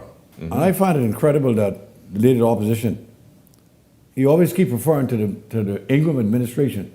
I can't believe he got as much hate for Minnis. That Minnis did nothing as far as he's concerned. Because he's taking us back to 2007. You see what I'm saying? Yeah. This is 2025, 20 years later. Yeah. And he can't talk about nothing, what they accomplished. No. He was in cabinet, he was there. Why were the roads not fixed? And you know, the last time we had a member of parliament from the Progressive Party representing Long Island was 1987. That was Philip Smith, the brother of today, George Smith, was their last MP. So why they can't change if something's going to happen? The man said, if something positive happened in my life, on my island, I have an obligation to vote for those who did what I wanted done for so many years. You know, the people make that choice. Asking Mr. Miller, when he was the Minister of Agriculture, how do he do with any of the sheep in Long Island? You know, because I've been any sheep in Long Island as the Minister of Agriculture. Now he's the leader of the F&M. Well, did he increase agriculture in Long Island? Well, Long Island is almost a self-sustained island. Because Garth, why would the leader, would he then, as Minister of Agriculture, have anything specifically to do with sheep in Long Island? You just said to me, you just said self-sustained, right? So if you self-sustained, then what are you going to do in Long Island? If you believe they're self-sustained. Long Island has been crying for 50 years. They have been. Okay, so they're not self-sustained. No, but they've been crying for the things that a government should do. Roads. Yes. Airports. Like water. Right. Yeah, but you can only do what you're entrusted to do. And if you were the Minister of Agriculture, we're waiting to see your resume as to what you accomplished for agriculture. So I'm saying to you, your credibility is now shot because I don't have any evidence that you've done anything. I keep zero. Anyway, I surrender. I can't. As the minister for 5 years, he can't show you one single thing Yeah, that was just done do something, do positively anything, for the just do country, something. For this country under his tenure. Well, you all 5 refer years. to the former Prime Minister, Dr. Hubert Minnis. Well, tonight, you know, this, first of all week, Minnis just been grabbing every headline there is to grab. He back tonight too? Well, this is Week in Review Fridays. So, of course, he's expressing tonight. You saw this week. This is among the many things he said. Because, boy, Yes, we talked about him last night too, and Yes. then the night before. Yes. But among the many things he did, he expressed confidence that the idea of splitting the Killarney constituency wouldn't even faze him at all, or his chances of retaining the seat he has held for nearly 2 decades now. Dr. Minnis says he's open to the idea of boundaries being withdrawn or in his constituency. One said to have a significant voting bloc, in fact, is in excess of 7,000 residents or registered voters. Yeah. Notwithstanding Dr. Minnis's confidence, reporters are still being kept in the dark as it relates to what will be his next political move, given that he is not on the Free National Movement's ticket or even being considered. I am being told now that Dr. Minnis may just lead a group of 17 men and women, all who've been rejected by Let's just talk or the what? Free 'Cause National. I don't know. You know, I haven't. we'll see if it comes I've to heard the pass. conversation. You've heard that? But it appears to me that he may have his own group I've getting heard the together conversation. now who's sick and tired of the current leader, like many FNMs are. Desmond That Bannister's we too might quiet. rate him. Desmond Bannister, one of the chief ones, Mr. Wells, another minister in the government, other ministers who was in Freeport. Possibly Brandon McCartney. Pretty those much type sick and people. tired of it. McCarthy would be among that group. Along with us, because they don't understand the hatred that this man has for those who would have served this country and served the FNM in a diligent and forthright manner. Why do you hate them so much that they cannot get a nomination to represent a constituency in the Commonwealth of the Bahamas? The hate can't go that deep, man. We'll see exactly exactly what Dr. Minnis does. He's been very vocal, but that's the one thing he's been mum about. Very confident too. Extremely And of course, so. if the PLP don't oppose him, I got to go down there and campaign with him. You can campaign. I have no chair. That's Well, what you I know, do. I got to campaign with him. You will campaign with Dr. Minnis. I will campaign with You know, Dr. you know what Minnis. I'm finding If the amazing quickly PLP before you don't move on, oppose him. Shanique? Yes, sir. He keeps on talking about these hands. These hands grow this food. These hands caught this fish. And right now he's just talking about these hands, and I'm wondering what these hands are going to do next. And that seems to be a common thread in his language these days. These That would be hands. their theme. And These so hands. maybe he's saying to them, you know, the hands that you've nailed to the cross are the very same hands that are still productive, and you'll see what these hands can now do once I'm resurrected. Of course, Garth is referring to Dr. Minnis' food review. Listen, he's doing everything. Mukbang, food review, Fishing. fishing, telling people. Parasailing next and skydiving. That's what he can Turns do out the next. park is back. I understand. That's what he can The do. park is back. 17 members are going to go forward Interesting. and do what they got to do. Listen, Doc, when you decide to do that, come have a seat right here. It ain't too long. Meantime, I'll tell you this, as much chance, I'm not sure how much more time we have left in this segment, but Member of Parliament for Central and South Eleuthera, Clay Sweeting, seemingly not fazed, where did I put that? By Philippa Not Kelly. fazed by the Free National Movement's pick, Philippa Kelly, to face him in the next general election. Who's that? Philippa Philippa Kelly. Kelly. Sweeting that? says, based on his work done over the years, he is ready for another go-round. He says that he is the son of the soil, and he's brought the change that residents in Central and South Eleuthera need and find necessary. Now, weeks after ratifying 17 candidates for various constituencies in New Providence and throughout the Family Islands, Free National Movement leader Michael Pintard says residents can expect another batch. I did go ahead of myself. Do we have that SOT with Clay? I know Miss Kelly. I wish her well. But for me, if you look at the progress that Eleuthera's made over the 4 years, I don't even have to sit here and speak about the infrastructural improvements, the docks, the airports that's been constructed, Governor's Harbor, North Eleuthera is about to start, Rock Sound, runway should start shortly, docks in Tarpon Bay, road improvement project across the whole island. So the amount of infrastructure, the representation, this is the Progressive Liberal Party is named a minister from the island of Eleuthera that the FNM, I don't know if the FNM ever named a minister from the island of Eleuthera. So I think it speaks to not just the representation that I've provided. Clay Sweeting, Member of Parliament for Central and South Eleuthera. Of course, he is also a cabinet minister, but he's giving, as he wished his opponent good luck, but he's saying, listen, it really bears no discussion. He feels, Leslie and Garth, extremely confident in the work that he has done. And let me say that he mentioned Eleuthera, that one of the greatest MPs and the greatest ministers of works in history of this country came from Eleuthera, the Honorable Philip Bettel. Oh, okay. One of the best we ever had. Mm-hmm. He wanted it done. His name, we used to call him Bra. God bless him, like uncle to me. He gets it done. There was none better than Philip Bettel. None. And I see this gentleman is walking in his footsteps, doing a wonderful job. Yeah, Clay, wonderful job. Clay is good news for Central and South Eleuthera. I do want to just continue to encourage the women in politics. I know for Philippa Kelly, she's also a very decent person. And I wanted to encourage her to continue to make your community involvement to be known. But at the same time, it's not going to be an easy race, Shanique Miller. Clay has put down some roots at this particular time. It's going to be difficult for Philippa Kelly to overcome that. And we wish them well, and we wish the people of Eleuthera well. But those women in politics, it's not easy. We commend you, we encourage you, we pray for you, and we wish you well. What's the special prayers about? Well, I don't mean her. I'm yes. talking, because I've had this discussion with women in politics before in the Commonwealth. In fact, there's an issue, but the Commonwealth finds itself to say where the women, and more women need to be around the table. Correct. But see, I'm a proponent of women deserving to be around the table. Yes. Okay.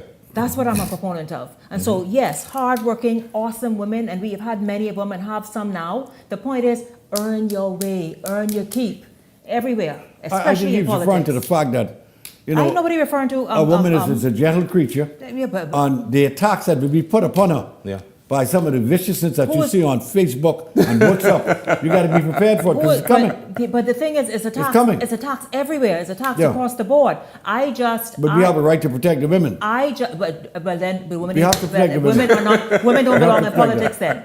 Because and while I'm not a proponent of attacking a woman or a man, because the nasty attacks happen both ways, but you don't attack a woman and say what she is and where she's been and how she's been and who with and all that. Listen. You leave that alone and treat the person who is coming to you. You tell La Cruz that. As they present. Tell La Cruz that. You know why I said that. But still, that does not say though to go easier on a man or woman because the crew out there, meaning social media, is the beast that it is. That's all I'm saying.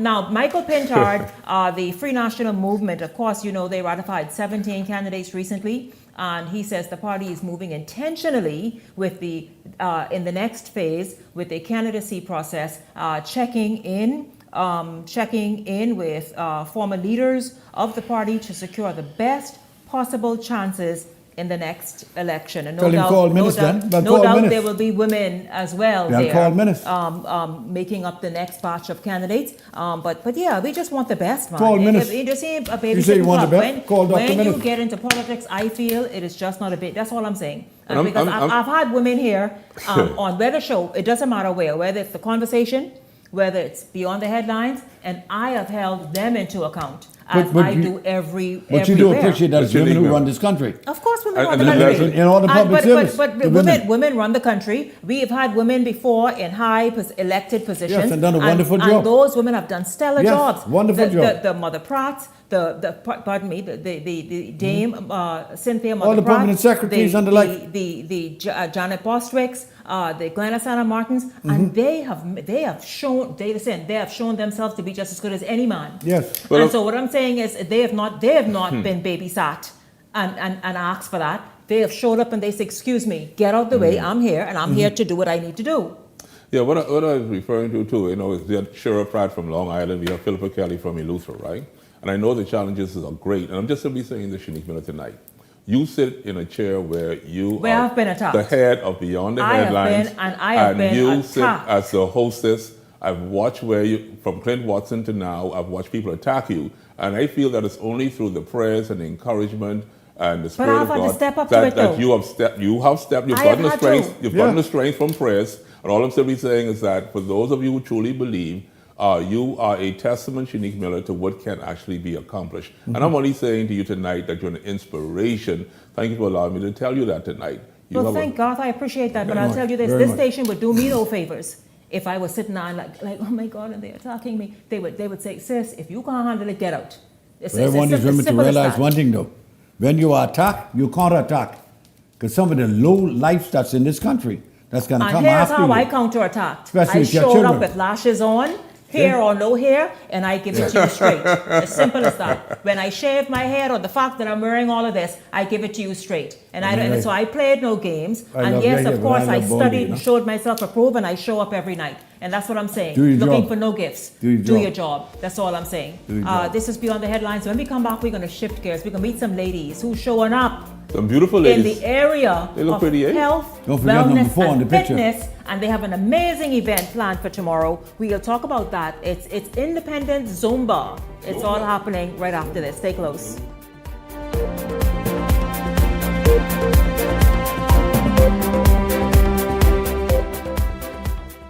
As we continue to develop the orange economy of the Bahamas and empower our artists and artisans, we as a government intend to show tangible support.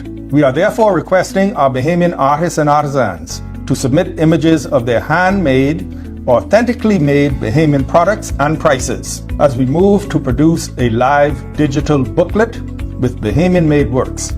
With the creation of a live booklet, artisans can always submit new works to be included.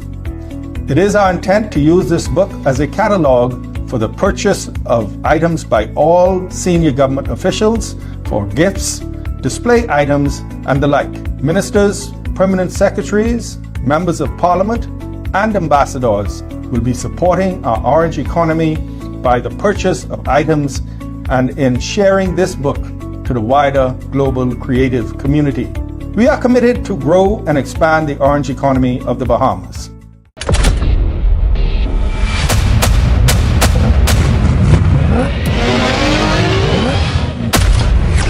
Win a brand new 2026 GAC MPOW every week for 5 weeks. Every 10 reward points earns you 1 digital entry. The more entries you gain, the better your chances to win. 5 weeks, 5 cars. Will you be one of our lucky winners? Catch the keys today, only at Island Luck. Island Luck reminds you that it's only a game, so game responsibly.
Welcome back to Beyond the Headlines. Well, you know we celebrated the nation's 52nd independence anniversary last week. But listen, the entire month, this is what we do. The entire month is a month of independence celebrations and observances.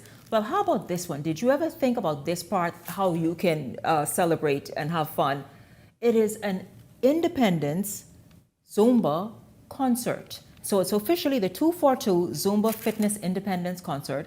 Listen, before I introduce the guests, I just want to say that, it's a Zumba fitness movement.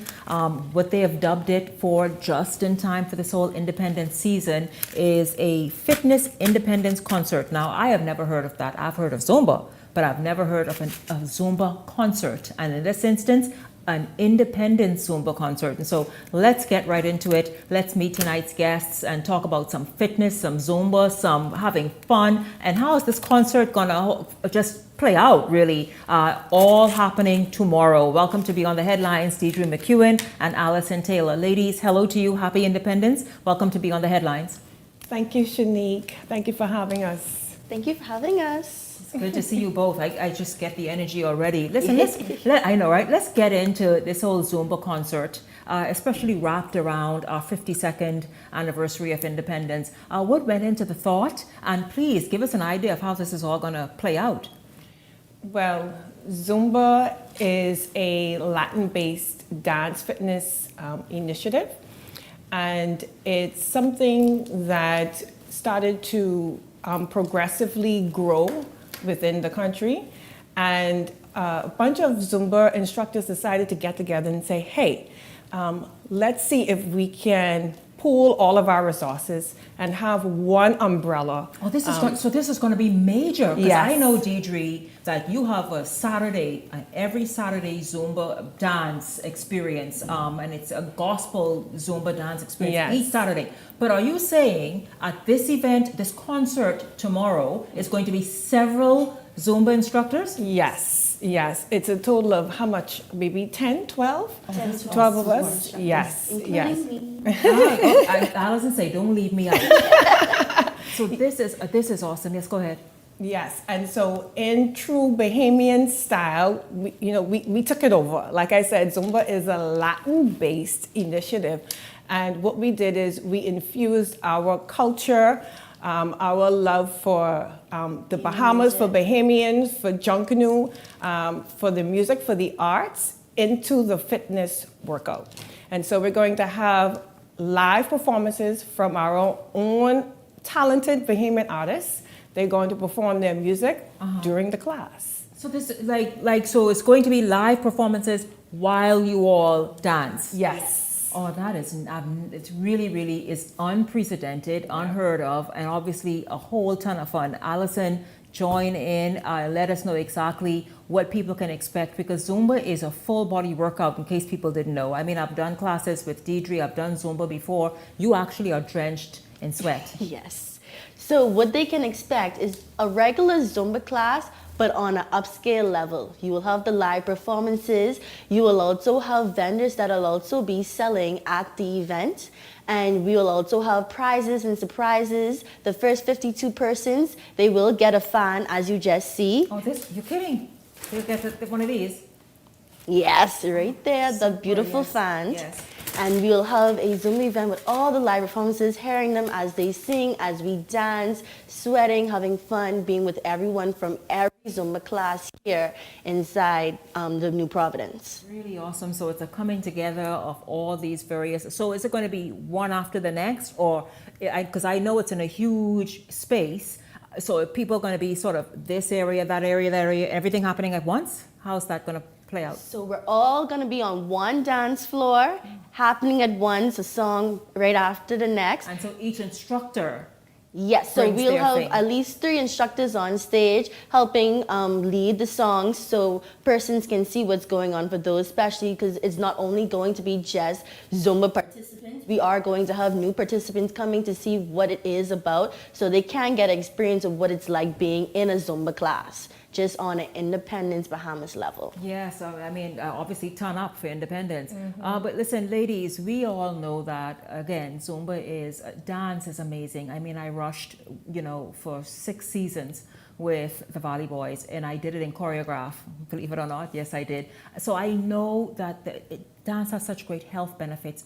It also helps with depression and mood lifting benefits, but also it's an incredible cardio workout.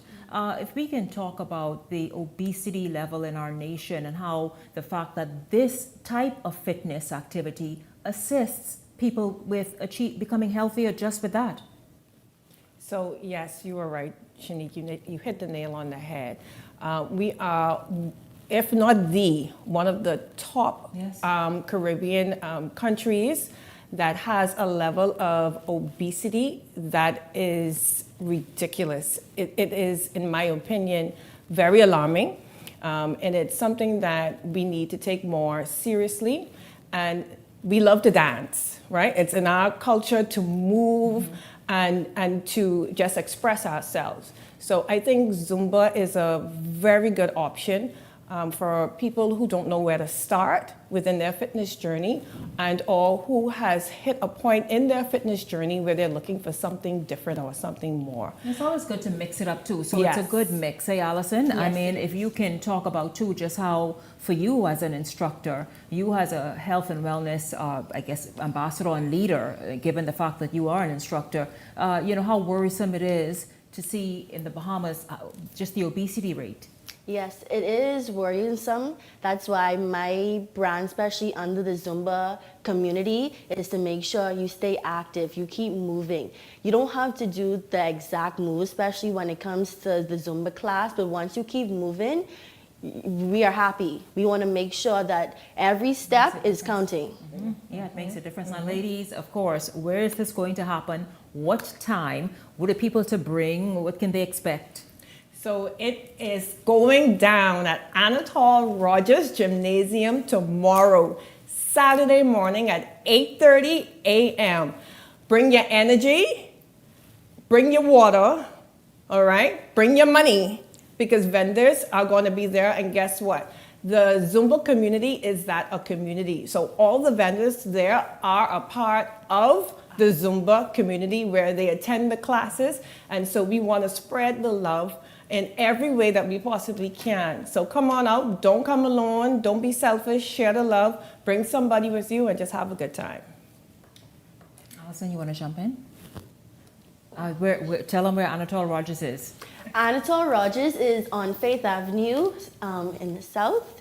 You'll be inside the gymnasium. Come, bring your friends, bring your water, bring everyone. It's going to be a showdown. Absolutely, and dress very comfortable. And, Yes. and Wear your tennis. Wear your tennis shoes where you can move. Don't come barefoot. Your tennis and socks. That's good. And nice, obviously active wear. Yes. And so, ladies, is there a phone number maybe that people can call to get more information before tomorrow morning? Yeah, sure. I can be contacted at 422-2583. Once again, 422-2583. You can give me a call or WhatsApp. The name is Deidre. And also, tickets are $15 and $20 at the door. And believe me, it's worth it. I love going and exercising. Hit the fan again. Well, Hit the fan let me try. again, Hold on. Shanique. Oh, please let this happen. Hey! Let this happen. Yeah, turn it around. I have to do it. I have to do it over. I have to do it over. 1 second chance. Hey, that's it. Super. Listen, you get one of these as well. You could just go and flex all day, every day. It's just awesome. In this heat, I tell you, use it for a shade, as a cooling mechanism. Really awesome. But once again, it is the 242 Zumba Fitness Independence Concert happening at the Anatole Rogers High School there on Faith Avenue South. Give us an idea of maybe some of the performers, not the Zumba instructors, performers. Okay, yeah, sure. We have Elkin 360, this is season. We have... Hold on, who sing Nassau's the capital of Bahamas? Bahamas? Yes. That's it. Yeah, the hit maker. Yes. We have Wendy, we have Fanchon, we have Ebony, Julian Believe. Am I forgetting someone? Patrice Morel. Yes. Oh, she's fantastic. Oh, yes. They all are, in fact. Yes, They yes. all are. They all have Indeed. their own energy, their own style, and their own rhythm. But it's all just really very, very upbeat. And also we have Ilsha. Yes. Ilsha, yes. I think that's everyone. It'll be hosted by Ebony Bahamas, the one and only. And our DJ is our favorite, DJ Chubbs. Yeah, awesome. Really, really awesome. Again, that starts at 8:30 in the morning at the Anatole Rogers Gymnasium. You want to make plans to be there. Start the Saturday off good. It starts the Saturday good and then also makes the weekend just go better because you just in sweating and do all that. Then you're ready for the day. I thank you very much, Deidre McEwen and Allison Taylor. Thank you both so much. Once again, the 242 Zumba Fitness Independence Concert tomorrow at the Anatole Rogers Gymnasium. Go there and have a ton of fun. Get a fan. Patronize some of the vendors that are going to be there and work out. How about that? That's just the biggest thing there. Work out, have fun, dance, have a great time. I thank, of course, at the top of tonight's show, my panelists, Leslie Miller and Garth Rosborough. In this segment, Deidre McEwen and Allison Taylor. And thank you to all of you who hung out all week long here on Beyond the Headlines with me. I certainly enjoyed having you along. And I look forward to seeing you right back here on Monday for the entire Beyond the Headlines team. I'm Shanique Miller. Make it a blessed weekend, everyone. The Verizon Media Group, home of ILTV, Paramount Systems Limited, Eyewitness News, and Beyond the Headline.